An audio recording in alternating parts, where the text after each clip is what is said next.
आज हम बात करने वाले हैं सेल।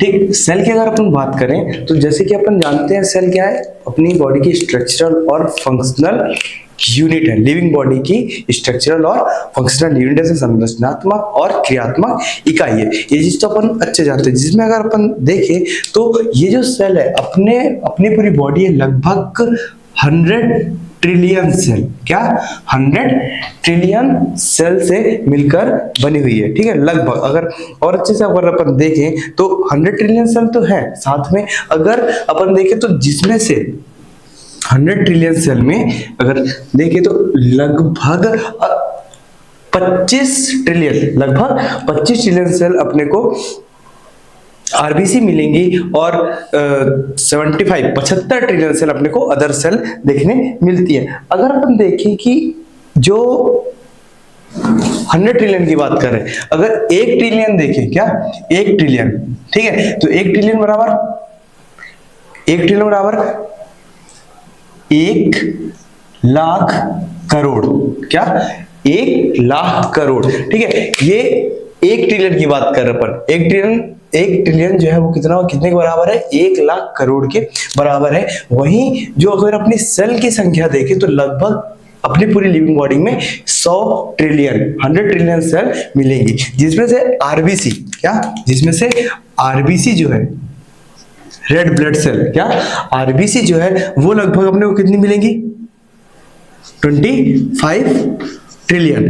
ठीक, 25 ट्रिलियन। देन अदर सेल की अपन बात करें जो और पूरी बॉडी, जैसे अपनी हेपेटोसाइट हो गई, लीवर सेल हो गई, देन न्यूरॉन हो गया और डब्ल्यूबीसी, प्लेटलेट, जो जितनी भी अदर सेल्स है, ऑस्टियोसाइट, फिब्रोब्लास्ट, जितनी भी सेल है वो अपन काउंट करते हैं किसमें, 25 ट्रिलियन सेल में। ठीक है, ये एक बेसिक है जिसमें अपन देख रहे हैं कि ये जो सेल है, सेल टोटल 100 ट्रिलियन सेल है, जिसमें से 25 ट्रिलियन सेल अपनी आरबीसी है। क्यों है इतनी ये ज्यादा संख्या में, क्यों है जो आरबीसी है वो अपने बॉडी में ज्यादा संख्या में क्यों है? इसका स्ट्रक्चर अपने को पता है, कुछ बाइकॉनकेव अपने को देखने मिलेगा, है ना। इसके पास न्यूक्लियस भी प्रेजेंट नहीं होता। तो ये ज्यादा संख्या में इसका होने का रीजन ये है क्योंकि इसको जो अपना आरबीसी है, इसको पहली चीज तो O2 कैरी कर रहे हैं और कैरी करके पूरे बॉडी में सर्कुलेशन, पूरे बॉडी में के हर एक टिश्यू, हर एक सेल तक पहुंचाना है। देन दूसरी चीज अगर अपन बात करें तो न्यूट्रिशन भी पहुंचाने का काम करता है। तो ऐसे देखिए अपन, तो जो अपनी आरबीसी है, इसको न्यूट्रिएंट्स हो गया, ऑक्सीजन सप्लाई होगी, जिसको ट्रांसपोर्ट करने के लिए इसको काफी ज्यादा संख्या में अपने को देखने मिलती है अपने एक लिविंग बॉडी में। ठीक है, फिर अगर अपन इसके स्ट्रक्चर की बात करें, अगर अपन सेल के स्ट्रक्चर की बात करें, ठीक है, तो देखिए अपन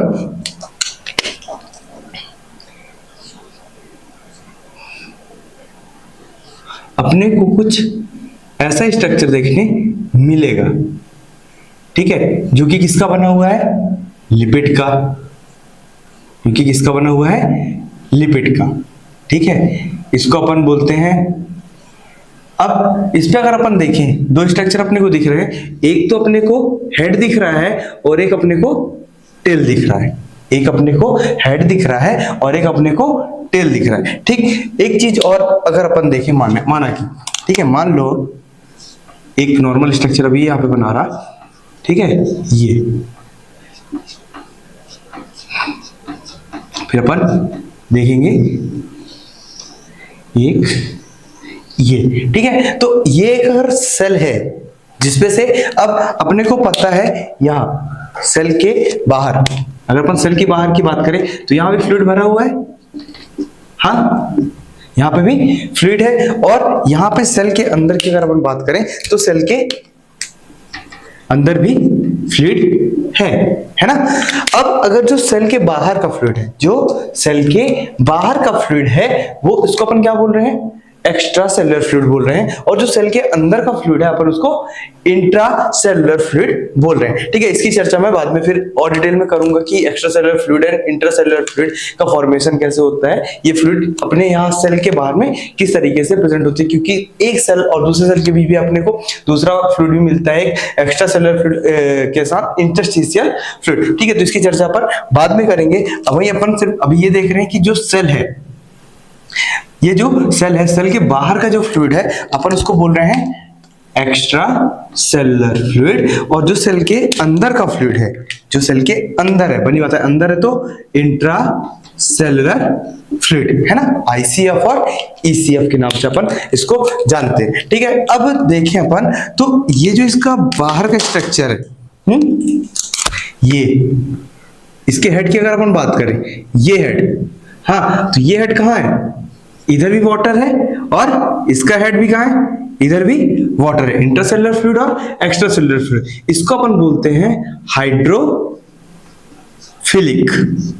क्या बोलते हैं अपन इसको, हाइड्रोफिलिक। क्यों फिलिक, क्योंकि बनी बात है, हाइड्रो मतलब वाटर है ना, और फिलिक मतलब प्यार। ठीक है, तो हाइड्रोफिलिक देख सकते हैं, इसका हेड जो है कहाँ है, वाटर के पास है, इधर भी वाटर है, और इधर भी देखें तो इधर भी वाटर भरा हुआ है, तो वाटर, हाइड्रो और फिलिक। वहीं अगर अपन देखें जो इसका टेल है, टेल किधर है, अंदर की ओर, टेल किधर है, अंदर की ओर है ना, वाटर को देखे, जैसे कि अगर अपन डॉग की बात करें तो वाटर को देख के भागता है, तो यहाँ पे अगर देखें हाइड्रो, यहाँ पे भी हाइड्रो पर क्या फोबिक, हाइड्रोफोबिक, फोबिया, फोबिया मतलब क्या होता है, डर। ठीक है, तो हाइड्रोफोबिक, हाइड्रोफोबिक क्योंकि यहाँ पे अपने को वाटर का अमाउंट मिल रहा है क्या, नहीं मिल रहा। ठीक है, तो ये जो लिपिड की बनी हुई मेम्ब्रेन है, इसको अपन क्या बोल रहे हैं, हाइड्रोफिलिक और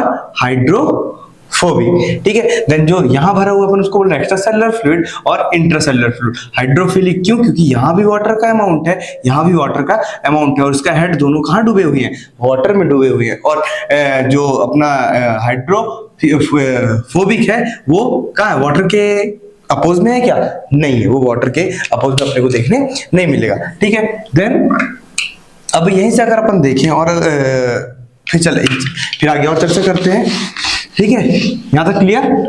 ठीक, फिर उसके बाद अपन देखें, इसका स्ट्रक्चर देख रहे थे, तो ये किसका स्ट्रक्चर था, हाइड्रोफिलिक, इसको अपन बोलते हैं हाइड्रोफिलिक, और इसको अपन बोल लेते हैं हाइड्रोफोबिक। और अपने को क्या मिलेगा इसमें, और किसकी बनी होती है ये, प्रोटीन की। तो ये वाला स्ट्रक्चर अपने को किसका बन रहा है, किसका बना हुआ है, ये बना हुआ है लिपिड का, और ये जो ब्लू कलर का स्ट्रक्चर है ये किसका बना हुआ है, प्रोटीन का। किसका, प्रोटीन।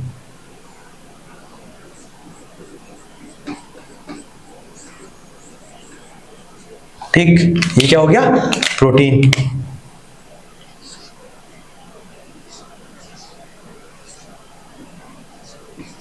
ये क्या हो गया अपना,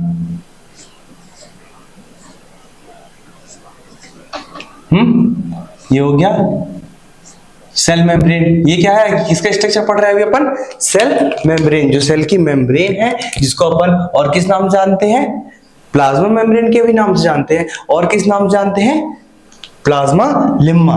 किसके नाम जानते हैं, प्लाज्मा लिम्मा। ठीक है,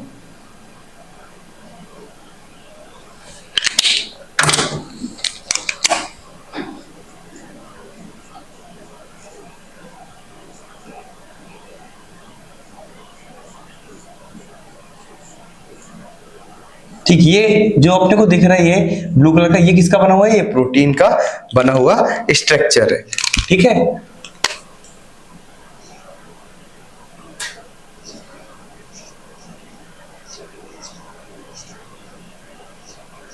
ठीक, फिर और अगर अपन देखें तो अब इसमें जो सेल है, ठीक, ये आगे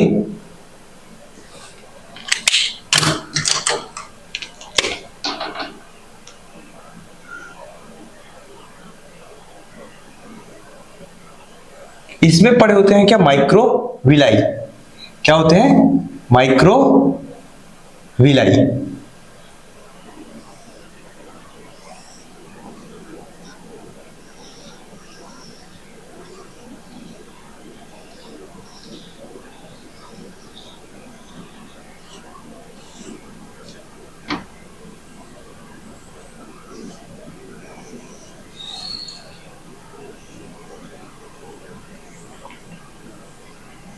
डबल मेम्ब्रेन स्ट्रक्चर है ना, तो ये क्या हो गया, ये माइक्रोविलाई।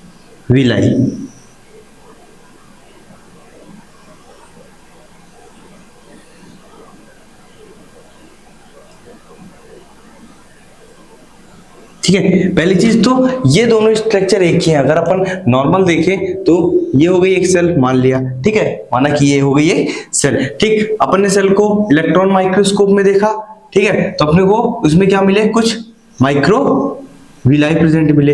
ठीक, अपन ने और उस पे फोकस किया और देखा तो अपन को ये जो माइक्रोविलाई है उसमें अपने को कुछ सेल में क्या मिल रहा है, ये स्ट्रक्चर देखने मिल रहा है, जो कि अपन ने देखा। हाइड्रोफिलिक, हाइड्रोफोबिक, फास्फोलिपिड की जो सेल मेम्ब्रेन बनी हुई है, लिपिड, प्रोटीन और कार्बोहाइड्रेट की, तो ये एक सेल का स्ट्रक्चर है जिसमें अपन इसको माइक्रोस्कोप में जब देखते जा रहे तो अपने को कुछ इस तरीके का ये फाइनल स्ट्रक्चर देखने मिलता है, जिसमें अपने को हाइड्रोफिलिक और हाइड्रोफोबिक, देन प्रोटीन और साथ में एक और प्रोटीन मिलेगा यहाँ पे, इंटेग्रल प्रोटीन। ये इंटेग्रल प्रोटीन हो गया और एक मिलेगा पेरिफेरल प्रोटीन। ठीक है, चर्चा करते हैं अपन उसकी और।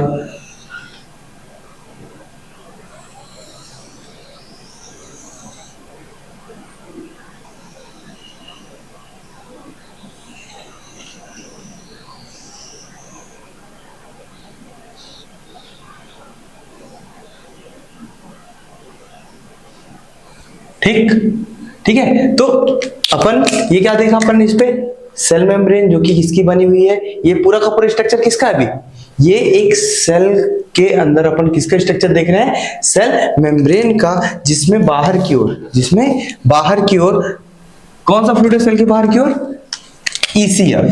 कौन सा, ECF, एक्स्ट्रा सेलुलर फ्लूइड, और वही सेल के अंदर कौन सा भरा हुआ है, ICF, इंट्रा सेलुलर फ्लूइड, जिसको अपन साइटोप्लाज्म भी बोलते हैं, जो कि एक जेली लाइक स्ट्रक्चर है, जिसको अपन क्या बोल रहे हैं, साइटोप्लाज्म। ठीक है, अगर देखिए अपन ये एक्स्ट्रा सेलुलर फ्लूइड और इंट्रा सेलुलर फ्लूइड, ये होगी क्या अपनी लिपिड की बनी हुई मेम्ब्रेन, क्योंकि देखिए अपन तो ये 3 लेयर की देखने की मिलती है, जिसमें से अपने को जो प्रोटीन की लेयर है वो इलेक्ट्रॉन डेंस लेयर की मिलेगी, लिपिड की है वो इलेक्ट्रॉन अपने को लूसेंट लेयर की देखने मिलेगी। ठीक है,